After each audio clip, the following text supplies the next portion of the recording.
ಶ್ರೀ ಗಣಪತಿ ಶಾರದಾ ಗುರುಭ್ಯೋ ನಮಃ. ಶ್ರೋತೃಗಳಿಗೆ ಚಿನ್ಮಯಾನಂದರ ವ್ಯಾಖ್ಯಾನ ಸಹಿತ ಭಗವದ್ಗೀತೆಯಲ್ಲಿ ಆತ್ಮ ಸಂಯಮ ಯೋಗವೆಂಬ ಷಷ್ಠೋಧ್ಯಾಯಕ್ಕೆ ಸ್ವಾಗತ. ಶ್ಲೋಕ 1-9. ಅಥ ಷಷ್ಠೋಧ್ಯಾಯಃ ಆತ್ಮ ಸಂಯಮ ಯೋಗಃ. ಈ 6ನೆಯ ಅಧ್ಯಾಯವಾದ ಧ್ಯಾನ ಯೋಗದ ಜೊತೆಗೆ ಗೀತೆಯ ಒಂದು ಭಾಗವು ಮುಗಿಯುತ್ತದೆ. ಇದು ಕೆಲವು ಪ್ರಮುಖ ವಿಮರ್ಶಕರ ಮತ್ತು ಪಂಡಿತರ ಅಭಿಪ್ರಾಯ. ಅವರುಗಳ ಪ್ರಕಾರ ಗೀತೆಯು 18 ಅಧ್ಯಾಯಗಳನ್ನು 3 ನಿರ್ದಿಷ್ಟ ಭಾಗಗಳನ್ನಾಗಿ ವಿಂಗಡಿಸಬಹುದು.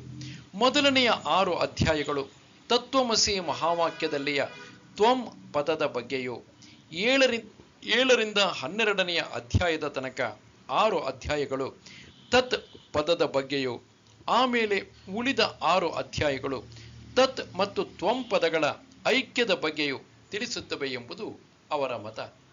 2ನೇ ಅಧ್ಯಾಯದಲ್ಲಿ ಅರ್ಜುನನಿಗೆ ಭಗವಂತ ಕೃಷ್ಣನು ಎಲ್ಲಾ ಉಪನಿಷತ್ತುಗಳ ಸಾರವಾದ ಸಾಂಖ್ಯ ತತ್ವವನ್ನು ಉಪದೇಶಿಸಿದ.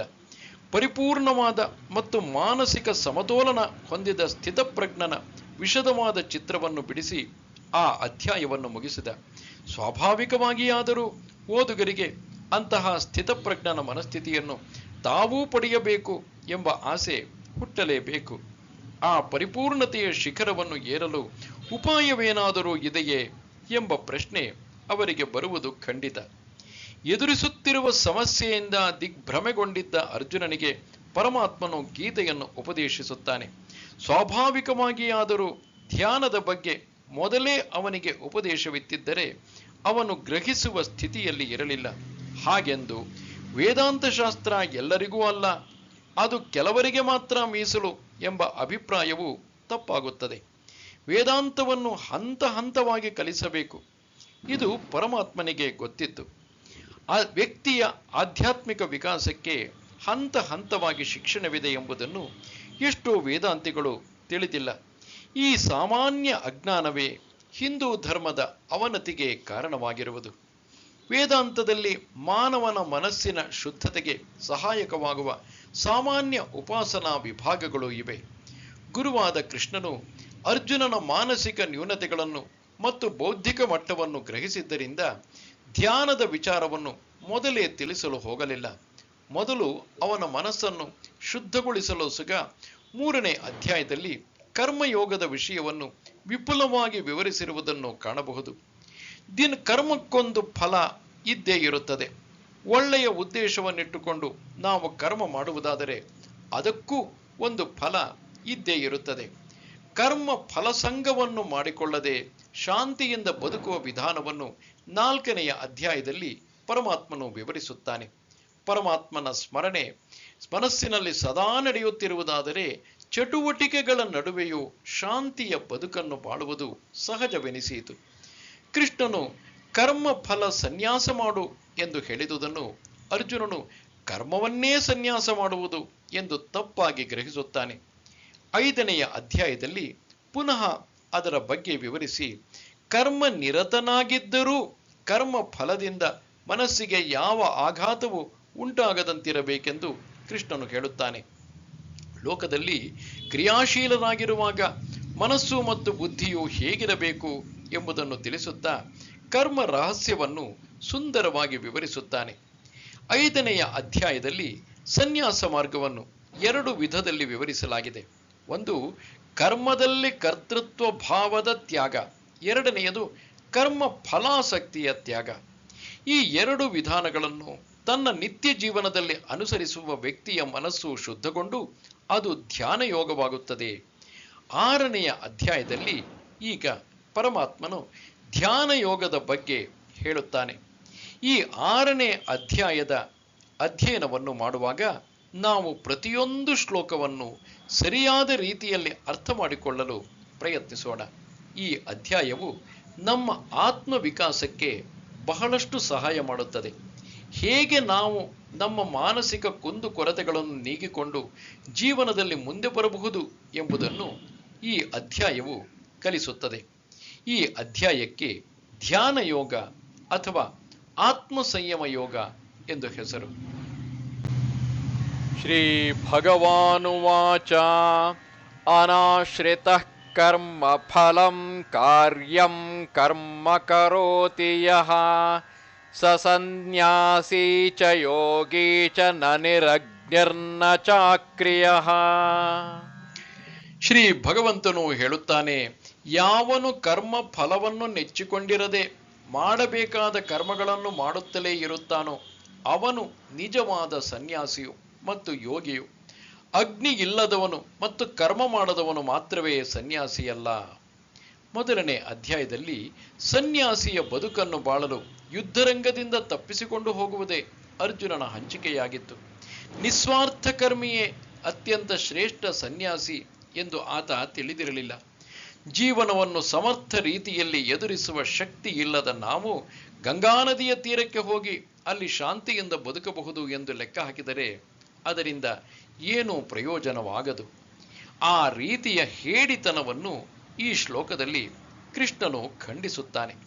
ತನ್ನ ತಪ್ಪು ತಿಳುವಳಿಕೆಗಾಗಿ ಅರ್ಜುನನೂ ಸಹ ನಗುವುದನ್ನು ಇಲ್ಲಿ ನಾವು ಮನಗಾಣಬಹುದು. ಇಡೀ ಅಧ್ಯಾಯವು ಮನಸ್ಸಿನ ಹತೋಟಿಯ ಬಗ್ಗೆ ಹೇಳುತ್ತದೆ. ಮನಸ್ಸು ಎಂದರೇನು, ಅದು ಹೇಗೆ ಕೆಲಸ ಮಾಡುತ್ತದೆ, ಅದನ್ನು ಸರಿಯಾದ ರೀತಿಯಲ್ಲಿ ಇಟ್ಟುಕೊಳ್ಳಬೇಕಾದರೆ ಏನು ಮಾಡಬೇಕು ಎಂಬುದನ್ನು ವಿವರವಾಗಿ ಈ ಅಧ್ಯಾಯದಲ್ಲಿ ಚರ್ಚಿಸಲಾಗಿದೆ. ಕರ್ಮಯೋಗವು ಕರ್ಮ ಸನ್ಯಾಸವು ಎರಡೂ ಒಂದೇ ಎಂಬುದನ್ನು ಪರಮಾತ್ಮನು ಹೇಳುತ್ತಾನೆ. ಯನ್ ಸನ್ಯಾಸಮಿತಿ ಪ್ರಾಹುಃ ಯೋಗಂ ತಂ ವಿದ್ಧಿ ಪಾಂಡವ ನ ಹ್ಯಸನ್ಯಸ್ತ ಸಂಕಲ್ಪಃ ಯೋಗಿ ಭವತಿ ಕಶ್ಚನ. ಎಲೈ ಪಾಂಡವನೇ, ಯಾವುದನ್ನು ಸನ್ಯಾಸವೆಂದು ಕರೆಯುತ್ತಾರೋ ಅದನ್ನೇ ಯೋಗವೆಂದು ತಿಳಿ. ಏಕೆಂದರೆ ಸಂಕಲ್ಪವನ್ನು ಸನ್ಯಾಸ ಮಾಡದವನು ಯಾವನು ಯೋಗಿಯಾಗಲಾರ. ಕರ್ತೃತ್ವ ಭಾವದ ತ್ಯಾಗವು ಸನ್ಯಾಸವಾದರೆ ಕರ್ಮ ಫಲಾಸಕ್ತಿಯ ತ್ಯಾಗವು ಕರ್ಮಯೋಗವಾಗುತ್ತದೆ. ಇವೆರಡೂ ಒಂದೇ ಎಂಬುದನ್ನು ಪರಮಾತ್ಮನು ಇಲ್ಲಿ ಹೇಳುತ್ತಿದ್ದಾನೆ. ಯೋಗಾಭ್ಯಾಸದ ಮೂಲಕ ಸೇರುವ ಸ್ಥಿತಿಯೇ ಸನ್ಯಾಸ ಮತ್ತು ಸನ್ಯಾಸ ಭಾವವನ್ನು ಮನಸ್ಸಿನಲ್ಲಿ ಹೊಂದದೆ ಯೋಗದ ಅಭ್ಯಾಸ ಸಾಧ್ಯವಿಲ್ಲ. ಇವೆರಡೂ ಒಂದೇ ನಾಣ್ಯದ ಎರಡು ಮುಖಗಳು ಇದ್ದಂತೆ. ತಾರ್ಕಿಕನಾದ ಅರ್ಜುನನು ಹುಬ್ಬೇರಿಸುತ್ತಾ ಅದು ಹೇಗೆ ಎಂದು ಪ್ರಶ್ನಿಸುವುದು ಸಹಜವೇ. ಅದನ್ನು ಗ್ರಹಿಸಿದ ಪರಮಾತ್ಮನು ಸರಿಯಾದ ರೀತಿಯಲ್ಲೇ ವಿವರಿಸುತ್ತಾನೆ. ಸಂಕಲ್ಪಗಳನ್ನು ತ್ಯಜಿಸದ ಹೊರತು ಯೋಗಾಭ್ಯಾಸವು ಸಾಧ್ಯವಿಲ್ಲ ಎಂದು ಸ್ಪಷ್ಟವಾಗಿ ಹೇಳುತ್ತಾನೆ. ಮಾನವನು ಕಲ್ಪನಾ ಜೀವಿ. ಭವಿಷ್ಯದ ಬಗ್ಗೆ ಏನೇನೋ ಲೆಕ್ಕ ಹಾಕುತ್ತಾ ತನ್ನ ಜೀವನವನ್ನು ಸಾಗಿಸುತ್ತಾನೆ. ಜೀವನದಲ್ಲಿ ಯಾವುದೋ ಒಂದು ಧ್ಯೇಯವನ್ನಿಟ್ಟುಕೊಂಡು ಅದನ್ನು ತಾನು ಪಡೆದೇ ತೀರುವೆನೆಂಬ ಹಠದಲ್ಲಿರುತ್ತಾನೆ. ಆ ಧ್ಯೇಯ ಸಾಧನೆಯ ಪ್ರಯತ್ನ ಮುಂದುವರಿಯುತ್ತಿದ್ದಂತೆಯೇ ಅವನ ಮನಸ್ಸು ತನ್ನ ಕಲ್ಪನೆಯನ್ನು ಬದಲಾಯಿಸಿ ಈ ಧ್ಯೇಯ ಬೇಡ, ಇನ್ನೊಂದು ಧ್ಯೇಯವನ್ನು ಇಟ್ಟುಕೊಳ್ಳೋಣ ಎಂದು ಹೇಳುತ್ತದೆ.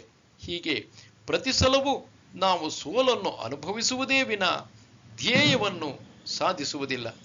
ಇದಕ್ಕೇನು ಕಾರಣ ಎಂದು ಯಾರಾದರೂ ಕೇಳುವುದಾದರೆ ಉತ್ತರ ನಮ್ಮ ಮನಸ್ಸಿನ ನಾನಾ ರೀತಿಯ ಸಂಕಲ್ಪಗಳು.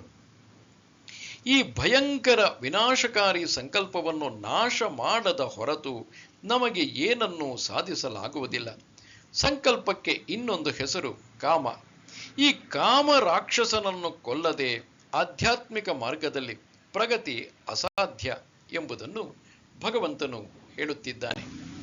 ಫಲಾಪೇಕ್ಷೆಯಿಲ್ಲದೆ ಅಭ್ಯಾಸ ಮಾಡುವ ಕರ್ಮಯೋಗವು ಧ್ಯಾನ ಯೋಗಕ್ಕೆ ಬಾಹ್ಯ ಸಾಧನ, ಬಹಿರಂಗ ಸಾಧನವಾಗುತ್ತದೆ. ಆರುರುಕ್ಷೋರ್ಮುನೇರ್ಯೋಗಂ ಕರ್ಮ ಕಾರಣಮುಚ್ಯತೆ ಯೋಗಾರೂಢಸ್ಯ ತಸ್ಯೈವ ಶಮಃ ಕಾರಣಮುಚ್ಯತೆ. ಯೋಗವನ್ನು ಪಡೆಯುವ ಇಚ್ಛೆಯುಳ್ಳ ಮುನಿಗೆ ಕರ್ಮವು ಸಾಧನವಾಗುತ್ತದೆ. ಯೋಗವನ್ನು ಪಡೆದ ಮೇಲೆ ಅದೇ ಮುನಿಗೆ ಶಮವು, ಅಕರ್ಮವು ಸಾಧನವಾಗುತ್ತದೆ.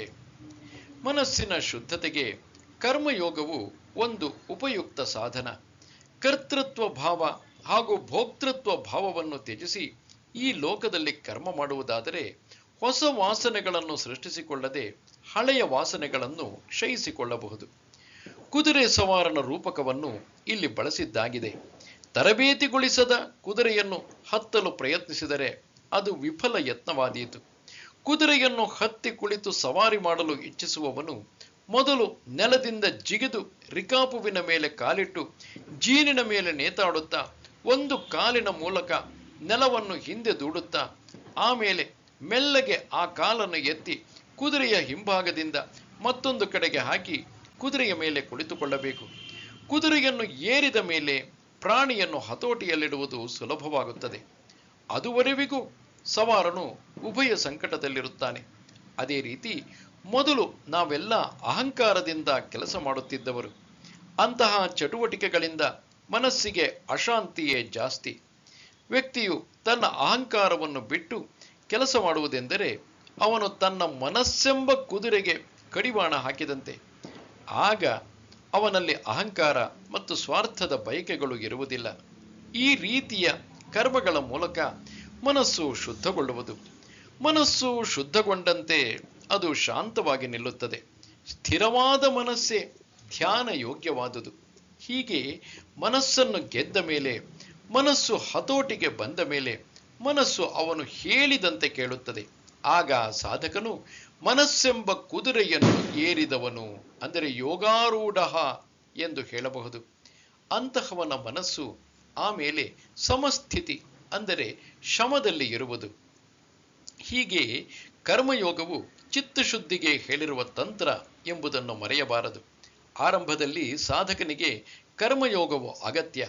ಅದು ಅವನನ್ನು ಧ್ಯಾನಾಸಕ್ತನನ್ನಾಗಿ ಮಾಡಲು ಸಹಕರಿಸುತ್ತದೆ. ಎಳೆಗೂಸಿಗೆ ಹಾಲಿನ ಉಣಿಸು ಅತ್ಯಗತ್ಯ. ಆದರೆ ಹಲ್ಲು ಬಂದ ಮೇಲೂ ಹಾಲನ್ನೇ ಉಣಿಸುತ್ತಿದ್ದರೆ ಮಗು ಬೆಳೆಯಲಾರದು. ಆಗ ಗಟ್ಟಿ ಆಹಾರ ಬೇಕು. ಆದರೆ ಗಟ್ಟಿ ಆಹಾರವನ್ನು ಎಳೆಗೂಸಿಗೆ ಕೊಡುವ ಹಾಗಿಲ್ಲ. ಅದೇ ರೀತಿ ಕರ್ಮಯೋಗವು ಆರಂಭದ ಸಾಧಕನಿಗೆ ಅತ್ಯಗತ್ಯ. ಸಾಧನೆಯಲ್ಲಿ ಮುಂದುವರಿದ ಸಾಧಕರ ಮನಸ್ಸು ತಿಳಿಯಾದಾಗ ಅವರು ಮುಂದಿನ ಹಂತವಾದ ಧ್ಯಾನಕ್ಕೆ ತಯಾರಾಗುತ್ತಾರೆ. ಆಮೇಲೆ ಧ್ಯಾನದ ಮೂಲಕ ತಮ್ಮ ಆತ್ಮಸಾಕ್ಷಾತ್ಕಾರವನ್ನು ಮಾಡಿಕೊಳ್ಳುತ್ತಾರೆ. ನಮ್ಮ ಮನಸ್ಸು ಪೂರ್ತಿ ಶುದ್ಧವಾಗಿದೆ, ಯೋಗಾರೂಢ,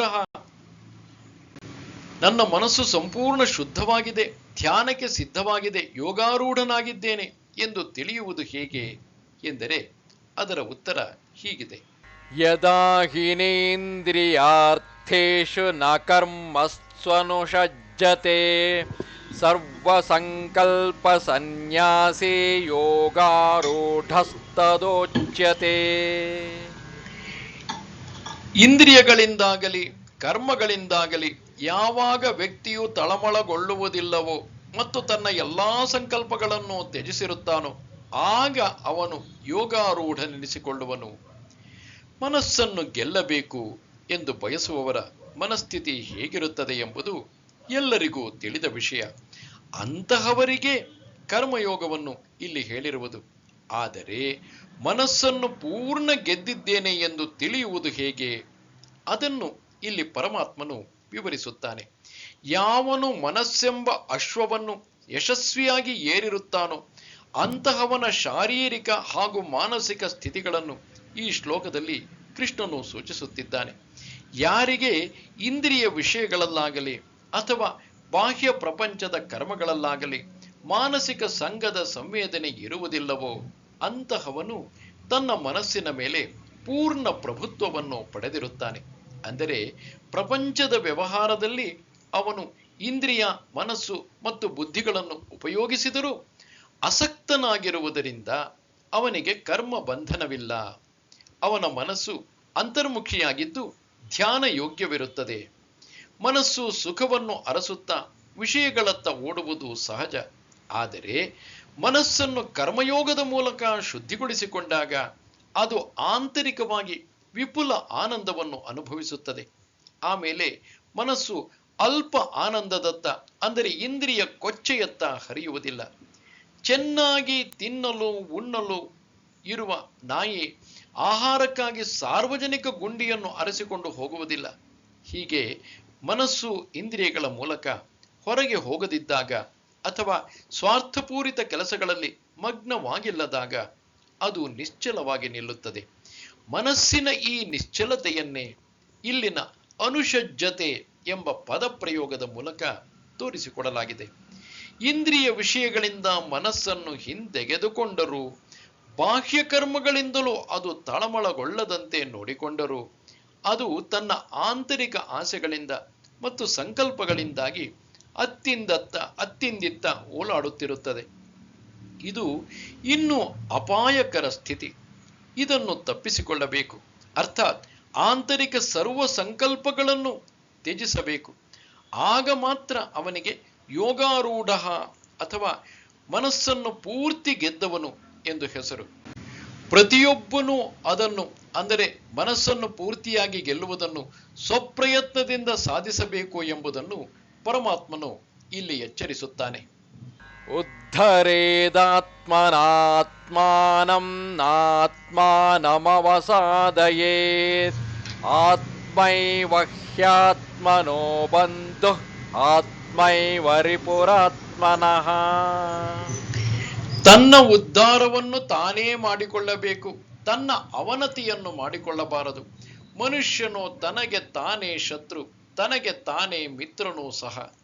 ಮಾನವನು ತನ್ನನ್ನು ತಾನೇ ಉದ್ಧರಿಸಿಕೊಳ್ಳಬೇಕು ಎಂಬ ಈ ಮಾತುಗಳು ಯಮುನಾ ನದಿಯ ದಡದಲ್ಲಿ ಗೋಪಿಕಾಸ್ತ್ರೀಯರ ನಡುವೆ ಕ್ರೀಡಾಸಕ್ತನಾಗಿರುವ ಕೃಷ್ಣನಿಂದ ಬಂದುದಲ್ಲ. ಪರಮಾತ್ಮ ಕೃಷ್ಣನು ಯುದ್ಧ ಕ್ಷೇತ್ರದಲ್ಲಿ ಗುರುಸ್ಥಾನದಲ್ಲಿ ನಿಂತು ಅರ್ಜುನನಿಗೆ ಗರ್ಜಿಸಿ ಹೇಳಿದ ವಾಣಿ. ಮಾನವನು ಆಧ್ಯಾತ್ಮಿಕವಾಗಿ ಜಾಗೃತನಾಗಿ ವಿಕಾಸದ ಕೊನೆಯ ಹಂತವನ್ನು ಮುಟ್ಟಬೇಕಾದರೆ ಅವನು ತನ್ನ ಮನಸ್ಸನ್ನು ಬುದ್ಧಿಯ ಮೂಲಕ ಮೇಲೆತ್ತಲು ಪ್ರಯತ್ನಿಸಬೇಕು. ಪ್ರತಿಯೊಬ್ಬರಲ್ಲೂ ಆದರ್ಶದ ಚಿತ್ರವಿರುತ್ತದೆ. ಬೌದ್ಧಿಕ ಕಲ್ಪನೆ ನಮ್ಮೆಲ್ಲರಲ್ಲೂ ಬೇಕಾದಷ್ಟಿದೆ. ಆದರೆ ಈ ಆದರ್ಶವು ಆಲೋಚನಾ ಮಟ್ಟದಲ್ಲೇ ಉಳಿಯುತ್ತದೆ ವಿನಾ ಕಾರ್ಯಗತವಾಗುವುದಿಲ್ಲ. ಇದೇ ಒಂದು ವಿಷಾದದ ಸಂಗತಿ. ಜೀವನದಲ್ಲಿ ನಾವೇನಾಗಬೇಕು ಎಂಬುದರ ಸ್ಪಷ್ಟವಾದ ಕಲ್ಪನೆ ನಮಗಿರುತ್ತದೆ.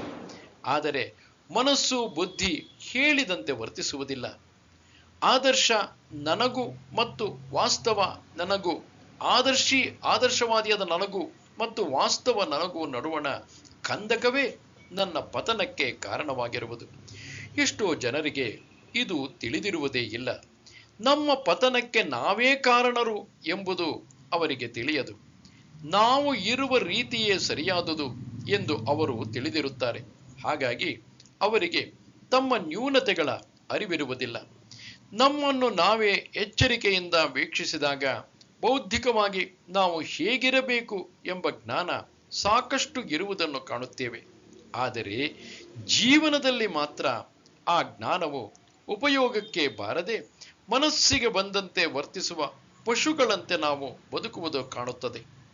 ಎಲ್ಲಿಯವರೆಗೆ ವ್ಯಕ್ತಿಯು ತನ್ನಲ್ಲಿರುವ ಈ ದ್ವಂದ್ವ ವ್ಯಕ್ತಿತ್ವವನ್ನು ಅರಿಯುವುದಿಲ್ಲವೋ ಅಲ್ಲಿಯವರೆಗೆ ಅಂತಹವನಿಗೆ ವಿಕಾಸ ಸಾಧ್ಯವಿಲ್ಲ. ಅಂತಹವನಿಗೆ ಯಾವ ಧರ್ಮೋಪದೇಶವೂ ಪರಿಣಾಮ ಬೀರದು. ಅವನು ತನ್ನ ಮನಸ್ಸನ್ನು ಮೇಲೆತ್ತಲು ಪ್ರಯತ್ನಿಸಿ ಬುದ್ಧಿಯ ಆದರ್ಶಕ್ಕೆ ಸರಿಯಾಗಿ ಬದುಕುವುದಾದರೆ ಆಗ ಅವನು ಧಾರ್ಮಿಕ ವ್ಯಕ್ತಿಯಾಗುತ್ತಾನೆ. ನಮ್ಮನ್ನು ನಮ್ಮ ಆದರ್ಶದಿಂದ ದೂರ ತೆಗೆದುಕೊಂಡು ಹೋಗಿ ನಮ್ಮ ಸರ್ವನಾಶ ಮಾಡುವುದು ನಮ್ಮದೇ ಮನಸ್ಸು. ಅದೇ ಮನಸ್ಸನ್ನು ಬುದ್ಧಿಯ ಪೂರ್ವಕ ತರಬೇತಿಗೊಳಿಸಿ ಮೇಲಕ್ಕೆತ್ತಬೇಕು. ಸಂಕ್ಷೇಪದಲ್ಲಿ ಹೇಳುವುದಾದರೆ ವಿವೇಕ ಹಾಗೂ ವಿವೇಚನಾ ಸಾಮರ್ಥ್ಯವುಳ್ಳ ಬುದ್ಧಿಯು ಅಲ್ಲಿ ಇಲ್ಲಿ ಅಲೆದಾಡುವ ವಿಷಯ ಸುಖಗಳನ್ನು ಅರಸುವ ಮನಸ್ಸನ್ನು ಹತೋಟಿಯಲ್ಲಿಟ್ಟು ಅದು ಆತ್ಮನ ಕಡೆ ಹರಿಯುವಂತೆ ಮಾಡಬೇಕು. ಇದೇ ಎಲ್ಲ ಧರ್ಮಗಳ ಮುಖ್ಯ ಗುರಿ. ಹೀಗೆ ಮನಸ್ಸನ್ನು ಅದರ ಕೀಳ್ಮಟ್ಟದ ಪ್ರವೃತ್ತಿಯಿಂದ ಮೇಲೆತ್ತುವ ಕೆಲಸವನ್ನು ಬೇರೆಯವರಿಗೆ ವಹಿಸಿಕೊಡುವಂಥದ್ದಲ್ಲ. ಪ್ರತಿಯೊಬ್ಬನೂ ಅದನ್ನು ತಾನೇ ಮಾಡಿಕೊಳ್ಳಬೇಕು. ಯಾವ ಗುರುವು ಈ ಜವಾಬ್ದಾರಿಯನ್ನು ತೆಗೆದುಕೊಳ್ಳಲಾರ. ಯಾವ ಶಾಸ್ತ್ರಕ್ಕೂ ಅಥವಾ ದೇವರಿಗೂ ಇದು ಆಗದ ಕೆಲಸ. ಬುದ್ಧಿಯ ಮೂಲಕ ನಾವೇ ಮೆಲ್ಲಗೆ ನಮ್ಮ ಕೀಳ್ಮಟ್ಟದ ಮನಸ್ಸನ್ನು ಮೇಲೆತ್ತಲು ಪ್ರಯತ್ನವನ್ನು ಮಾಡಬೇಕು. ಗುರುಗಳು, ಶಾಸ್ತ್ರ ಹಾಗೂ ನಂಬಿರುವ ದೇವರು ಎಲ್ಲರೂ ತಮ್ಮ ಪ್ರಭಾವವನ್ನು ನಮ್ಮ ಮೇಲೆ ಬೀರುತ್ತಾರೆ. ಆದರೆ ಮುಖ್ಯವಾಗಿ ನಮ್ಮ ಪ್ರಯತ್ನ ಬಹಳ ಅಗತ್ಯ. ಸಾಧನೆ ಮಾಡುವವನಿಗೆ ದೇವರ ಅನುಗ್ರಹ ಸಿಕ್ಕಿಯೇ ಸಿಗುತ್ತದೆ. ಆಧುನಿಕ ಮನಃಶಾಸ್ತ್ರಜ್ಞರು ಕರೆಯುವ ಅಂತರ್ವೀಕ್ಷಣೆಯ ವಿಧಾನವನ್ನು ಭಗವಂತನು ಸೂಚಿಸಿರುವುದು ನಮ್ಮ ನ್ಯೂನತೆಗಳನ್ನು ನಾವಾಗಿ ಗಮನಿಸಿ ಕೆಟ್ಟದ್ದು ಎಂದು ಕಂಡುಬರುವುದನ್ನೆಲ್ಲ ಮೆಲ್ಲಗೆ ಮನಸ್ಸಿನಿಂದ ಹೊರಗೆ ಹಾಕಿ ಒಳ್ಳೆಯ ಗುಣಗಳನ್ನು ಬೆಳೆಸಿಕೊಂಡು ಆ ಮೂಲಕ ಬದುಕನ್ನು ಸಾರ್ಥಕಪಡಿಸಿಕೊಳ್ಳುವ ವಿಧಾನವನ್ನೇ ಅಂತರ್ವೀಕ್ಷಣೆ ಎಂದು ಕರೆಯುವುದು.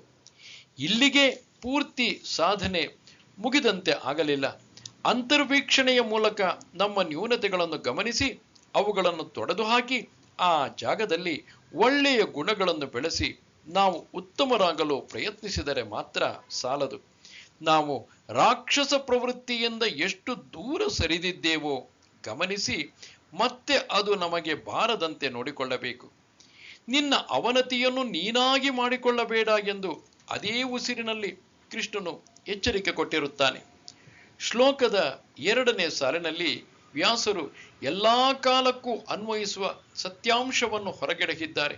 ಅವರ ಪ್ರಕಾರ ನಮಗೆ ನಾವೇ ಮಿತ್ರರು, ನಾವೇ ಶತ್ರುಗಳು. ಇದು ಸತ್ಯವಾದ ಮಾತು. ಸಾಮಾನ್ಯರಿಗೆ ಇದು ಬೇಗನೆ ಅರ್ಥವಾಗಲಿಕ್ಕಿಲ್ಲ. ನಮ್ಮ ಮನಸ್ಸೇ ನಮಗೆ ಮಿತ್ರ ಮತ್ತು ನಮ್ಮ ಮನಸ್ಸೇ ನಮಗೆ ಶತ್ರು.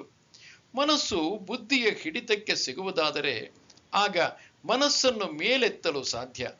ಆಗ ಬುದ್ಧಿಯು ನಿಜವಾದ ಸ್ನೇಹಿತನಂತೆ ಮನಸ್ಸಿಗೆ ಮೇಲೆ ಬರಲು ಸಹಾಯ ಮಾಡುವುದು. ಆದರೆ ಮನಸ್ಸು ಬುದ್ಧಿಯ ಹಿಡಿತಕ್ಕೆ ಸಿಗದಿದ್ದಾಗ ಮಾತ್ರ ಆ ಮನಸ್ಸೇ ನಮಗೆ ವೈರಿಯಾಗಿ ಬಿಡುವುದು. ಹೀಗೆ ನಾವೇ ನಮ್ಮ ಏಳಿಗೆಗೂ ಅವನತಿಗೂ ಹೊಣೆಗಾರರು. ಬೇರೆ ಯಾರನ್ನೂ ದೂರುವಂತಿಲ್ಲ. ನಮ್ಮನ್ನು ಏಳಿಗೆಗೆ ತಂದುಕೊಳ್ಳುವ ಎಲ್ಲಾ ಸಾಮರ್ಥ್ಯವೂ ನಮ್ಮಲ್ಲಿ ಸುಪ್ತವಾಗಿ ಇದೆ. ಅದನ್ನು ಸದುಪಯೋಗಪಡಿಸಿಕೊಳ್ಳುವವನು ಅಭಿವೃದ್ಧಿ ಹೊಂದುತ್ತಾನೆ.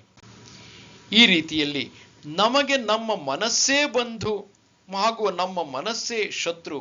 ಹೇಗೆ ಎಂದರೆ, ಬಂಧುರಾತ್ಮಾತ್ಮನಸ್ತಸ್ಯ ಯೇನಾತ್ಮೈವಾತ್ಮನಾ ಜಿತಃ ಅನಾತ್ಮನಸ್ತು ಶತ್ರುತ್ವೇ ವರ್ತೇತಾತ್ಮೈವ ಶತ್ರುವತ್. ಯಾವನು ಬುದ್ಧಿಯ ಮೂಲಕ ಮನಸ್ಸನ್ನು ಗೆದ್ದಿರುತ್ತಾನೋ ಅವನಿಗೆ ಅವನ ಮನಸ್ಸೇ ಬಂಧು. ಯಾರು ಗೆದ್ದಿರುವುದಿಲ್ಲವೋ ಅವರಿಗೆ ಅದೇ ಶತ್ರುವಾಗಿ ಪರಿಣಮಿಸುತ್ತದೆ. ಮನಸ್ಸು ತನ್ನ ಕೀಳು ಪ್ರವೃತ್ತಿಯನ್ನು ಬಿಟ್ಟು ಸದ್ಗುಣಗಳನ್ನು ಬೆಳೆಸಿಕೊಂಡಾಗ ಅದು ನಮಗೆ ಮಿತ್ರನಾಗುತ್ತದೆ, ಬಂಧುವಾಗುತ್ತದೆ. ನಮ್ಮ ಮನಸ್ಸು ಶಾರೀರಿಕ ತಾದಾತ್ಮ್ಯವನ್ನು ಬಿಟ್ಟಷ್ಟು ಅದು ಅಂತರ್ಮುಖಿಯಾಗುತ್ತದೆ.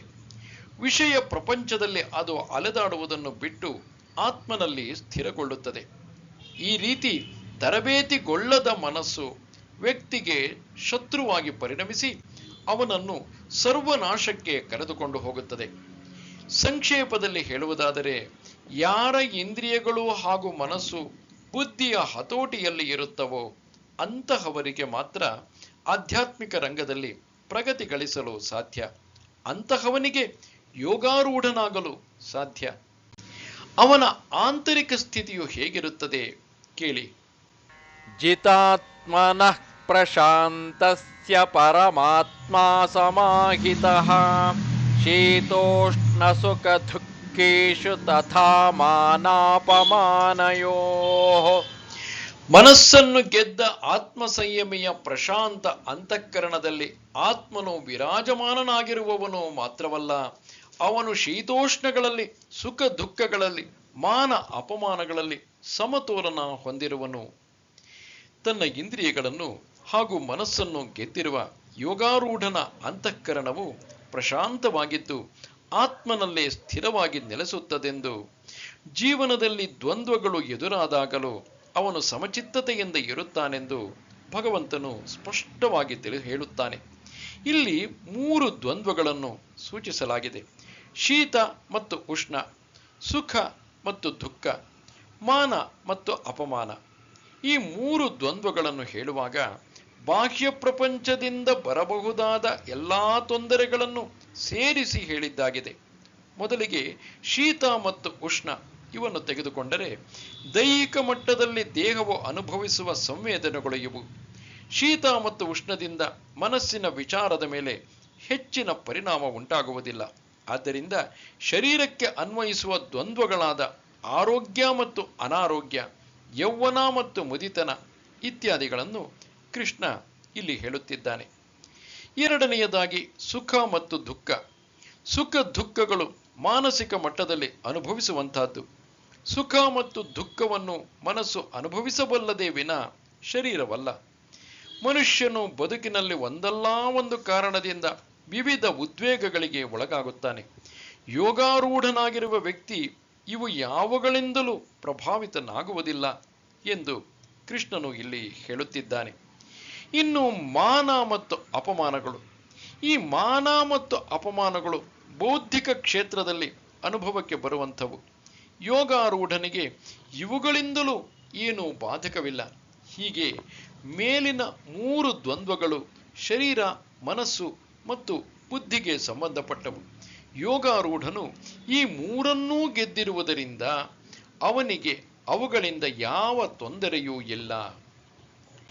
ಇನ್ನು ಆಂತರಿಕ ಶಿಕ್ಷಣ ಮತ್ತು ಆತ್ಮಸಂಯಮವನ್ನು ಏಕೆ ಗಳಿಸಬೇಕು, ಅದರಿಂದ ಸಿಗುವ ಲಾಭ ಏನು ಎಂದರೆ, ಜ್ಞಾನ ವಿಜ್ಞಾನ ತೃಪ್ತಾತ್ಮ ಕೂಟಸ್ಥೋ ವಿಜಿತೇಂದ್ರಿಯಃ ಯುಕ್ತ ಇತ್ಯುಚ್ಯತೆ ಯೋಗಿ ಸಮಲೋಷ್ಟಾಶ್ಮಕಾಂಚನಃ.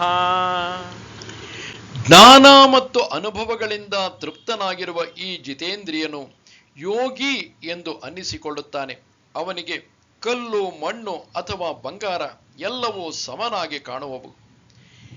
ಆತ್ಮ ಸಂಯಮಿಯು ಪ್ರಶಾಂತನು ಆದ ಯೋಗಾರೂಢನು ಆತ್ಮನಲ್ಲೇ ನೆಲೆ ನಿಂತಿರುತ್ತಾನೆ. ಅವನ ಜ್ಞಾನವು ಅನುಭವದಲ್ಲಿ ಕೊನೆಗೊಂಡಿರುತ್ತದೆ. ಅವನನ್ನೇ ಯೋಗಿ ಎಂದು ಹೇಳುವುದು. ಇಲ್ಲಿ ತೃಪ್ತಿ ಎಂದಾಗ ವೇದಾಂತವನ್ನು ಅಧ್ಯಯನ ಮಾಡಿ ಕೇವಲ ಜ್ಞಾನ ಸಂಪಾದಿಸಿದುದರಿಂದ ಬರುವ ತೃಪ್ತಿಯಲ್ಲ. ಆ ಜ್ಞಾನವು ಅನುಭವದಲ್ಲಿ ಕೊನೆಗೊಂಡಾಗ ಸಿಗುವ ಮೈನವಿರೇಳುವ ಆನಂದವೇ ನಿಜವಾದ ತೃಪ್ತಿ ಎಂಬುದು ಕೃಷ್ಣನ ಅಭಿಮತ. ಅಧ್ಯಯನದಿಂದ ಗಳಿಸುವುದನ್ನು ಇಲ್ಲಿ ಜ್ಞಾನವೆಂದು, ಅದು ಕೊನೆಗೆ ಅನುಭವದಲ್ಲಿ ನಿಂತಾಗ ಅದನ್ನು ವಿಜ್ಞಾನವೆಂದು ಕರೆಯುತ್ತಾರೆ. ಕೂಟಸ್ಥಃ ಇದು ಆತ್ಮನಿಗೆ ಬಳಸುವ ಶಬ್ದ. ಸಂಸ್ಕೃತದಲ್ಲಿ ಕೂಟ ಎಂದರೆ ಬಡಿಗಲ್ಲು ಎಂದರ್ಥ. ಕಮ್ಮಾರನು ಕಾದ ಕಬ್ಬಿಣವನ್ನು ಈ ಬಡಿಗಲ್ಲಿನ ಮೇಲಿಟ್ಟು ಆಕಾರಕ್ಕೆ ಬೇಕಾದಂತೆ ಬಡಿಯುತ್ತಾನೆ. ಎಲ್ಲ ಬದಲಾವಣೆಗಳನ್ನು ಕಾದ ಕಬ್ಬಿಣ ಪಡೆದರೂ ಬಡಿಗಲ್ಲು ಮಾತ್ರ ಯಾವ ಬದಲಾವಣೆಯನ್ನೂ ಹೊಂದದೇ ಇರುತ್ತದೆ. ಹಾಗೆಯೇ ಕೂಟಸ್ಥಃ ಎಂದರೆ ಬಡಿಗಲ್ಲಿನಂತೆ ಸ್ಥಿರವಾದದ್ದು, ನಿರ್ವಿಕಾರವಾದದ್ದು ಎಂದರ್ಥ. ಕೂಟಸ್ಥ ಆತ್ಮನಲ್ಲಿ ನೆಲೆ ನಿಂತ ಯೋಗಾರೂಢನೆ ತನ್ನಲ್ಲೇ ತೃಪ್ತಿಯನ್ನು ಕಂಡುಕೊಂಡಿರುವ ಯೋಗಿ. ಬದುಕಿನ ಎಲ್ಲಾ ಸ್ಥಿತಿಗಳಲ್ಲೂ ಅಂತಹ ಯೋಗಿಯು ಶಾಂತನಾಗಿದ್ದು ಸಮದೃಷ್ಟಿಯನ್ನು ಹೊಂದಿರುತ್ತಾನೆ. ಅಂತಹವನಿಗೆ ಮಣ್ಣಿನ ಹೆಂಟೆಯು, ಪ್ರಶಸ್ತ ಶಿಲೆಯು ಮತ್ತು ಚಿನ್ನವು ಎಲ್ಲ ಒಂದೇ. ಲಾಭ ನಷ್ಟಗಳಲ್ಲಿ ಅಮೂಲ್ಯ ವಸ್ತುಗಳನ್ನು ಅಥವಾ ಕೇವಲ ಕಸವನ್ನು ನೋಡಿದಾಗ ಅವನು ಸಮಭಾವದಿಂದಿರುತ್ತಾನೆ. ಅಂತಹವನಿಗೆ ಲಾಭವು ಹೆಚ್ಚಿನ ಆನಂದವನ್ನೂ ತರುವುದಿಲ್ಲ ಅಥವಾ ನಷ್ಟವು ಹೆಚ್ಚಿನ ದುಃಖವನ್ನು ಉಂಟು ಮಾಡುವುದಿಲ್ಲ. ತನ್ನ ಕನಸಿನಲ್ಲಿ ಹೇರಳವಾದ ಸಂಪತ್ತನ್ನು ನಾನು ಗಳಿಸಿದೆ ಎಂದಿಟ್ಟುಕೊಳ್ಳಿ. ಆದರೆ ಅದನ್ನು ಅನುಭವಿಸುವುದಕ್ಕೆ ಮುನ್ನವೇ ನನ್ನ ಬಡತನದ ಎಚ್ಚರದ ಸ್ಥಿತಿಗೆ ನಾನು ಎದ್ದು ಬಂದರೆ, ನನ್ನ ನಿರ್ಗತಿಕ ಸ್ಥಿತಿಯಲ್ಲಿ ಹಸಿವಿನಿಂದ ನರಳುವಾಗ ಕನಸಿನ ನನ್ನ ಐಶ್ವರ್ಯ ನನಗೆ ಎಳ್ಳಷ್ಟು ಸಹಾಯಕ್ಕೆ ಬಾರದು. ಅದರಂತೆಯೇ ಇಂದ್ರಿಯಾತೀತ ಅನುಭವವನ್ನು ಪಡೆದ ಪರಿಪೂರ್ಣ ವ್ಯಕ್ತಿಗೆ ಮಣ್ಣಿನ ಹೆಂಟೆ, ಚಿನ್ನ ಅಥವಾ ಪ್ರಶಸ್ತ ಶಿಲೆ ಇವೆಲ್ಲವೂ ನಿರರ್ಥಕ ವಸ್ತುಗಳು. ಅವುಗಳನ್ನು ಒಂದಿನಿತೂ ಆನಂದವನ್ನಾಗಲಿ ನೋವನ್ನಾಗಲಿ ಅಂತಹವನಿಗೆ ತರುವುದಿಲ್ಲ.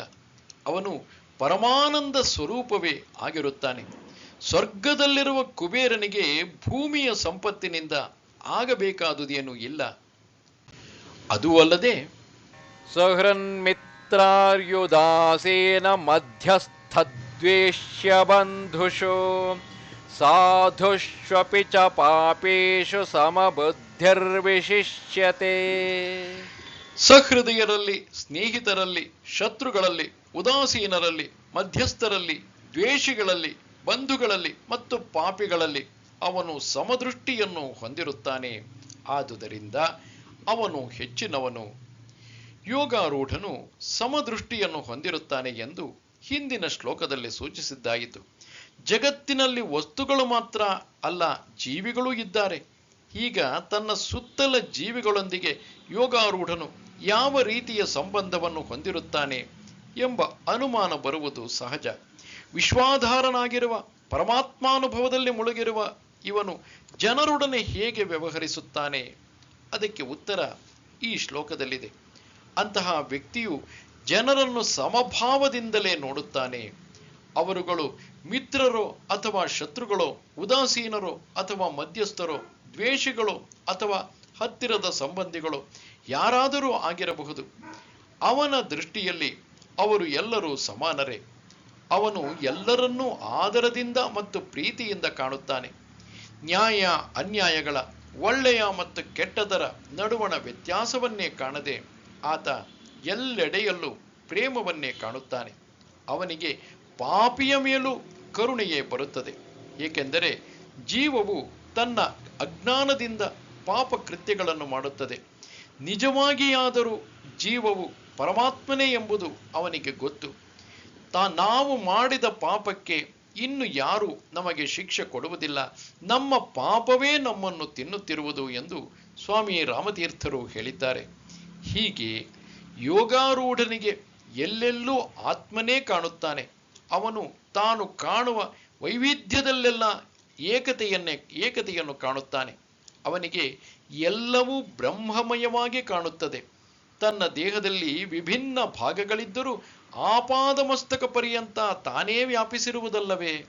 ಕೈ, ಕಾಲು, ತಲೆ, ಸೊಂಟ ಅಥವಾ ಬೆನ್ನು ಹೀಗೆ ಬೇರೆ ಬೇರೆ ಅಂಗಗಳಿದ್ದರೂ ಎಲ್ಲವೂ ನಾನೇ ಎಂಬ ಜ್ಞಾನ ನನಗಿದೆ.